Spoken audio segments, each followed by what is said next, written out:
जनतेचा अधिकारनामा जाणीव हक्काची या न्यूज चॅनलमध्ये आपले स्वागत आहे।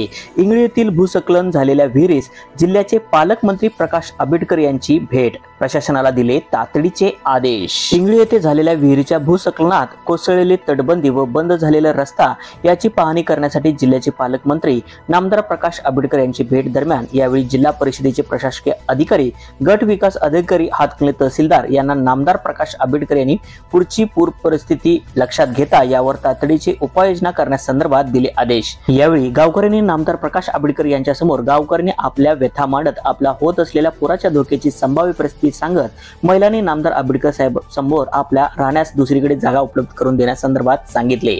यावेळी प्रकाश आंबेडकर यांनी आपल्या सर्वांसाठी यावर कायमस्वरूपी उपाययोजना करण्यासंदर्भात शासन पातळीवर निर्णय घेईल व उद्याच या संदर्भात बैठक बोलावून लागेल तो निधी देऊन इंगळी भागातील या विहिरीत संदर्भातच उद्याच्या उद्या लगेच निर्णय घेण्यात येईल असे आश्वासन दिले। यावेळी हातकणंगलेचे तहसीलदार सुनील शेरखान, जिल्हा परिषदेचे गट विकास अधिकारी शबाना मोकाशी, पदाधिकारी व अधिकारी यांना उपाययोजनेसंदर्भात लवकरात लवकर कामाला लावण्यासंदर्भात सूचना करत यावेळी शिवसेना उभाटा केशव पाटील यांच्याकडून पालकमंत्री यांना विठ्ठल मंदिर लागत असणारा बाहेरचा रस्ता व इंगळी गावच्या बाहेरचा रस्ता प्रवाशांना व गावकऱ्यांना खुला करून देण्यासंदर्भामध्ये शिवसेना शहर प्रमुख यांनी पालकमंत्री यांना दिले निवेदन। यावेळी महेश पाटील, केशव पाटील, उमेश शिंदे, रावसाहेब पाटील, सुनील भातमारे, शिवाजी चौगले, प्रकाश खोडे, मियालाल पटेल, वीरकुमार शेंडुरे, जबुकुमार देसाई, बाळासाहेब ऐतवडे, अमित पाटील, दादासाहेब मोरे, जिनेंद्र ऐतवडे, जब्बार नायकवडे आदी पदाधिकारी व कार्यकर्ते मोठ्या संख्येने उपस्थित होते। न्यूज चॅनल प्रतिनिधी श्री सागर पाटील सह।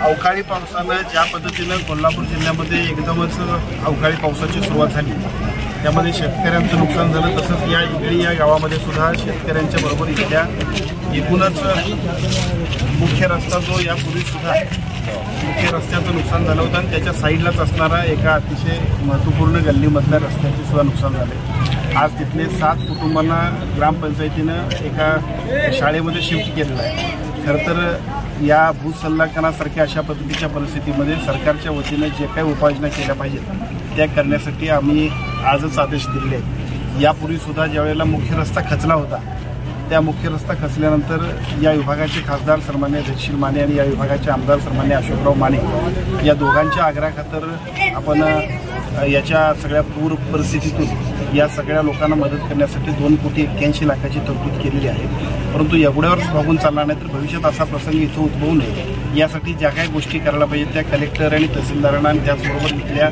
संबंधित एक्झिक्युटिव्ह इंजिनिअरना सुद्धा आपण सूचना देतोय।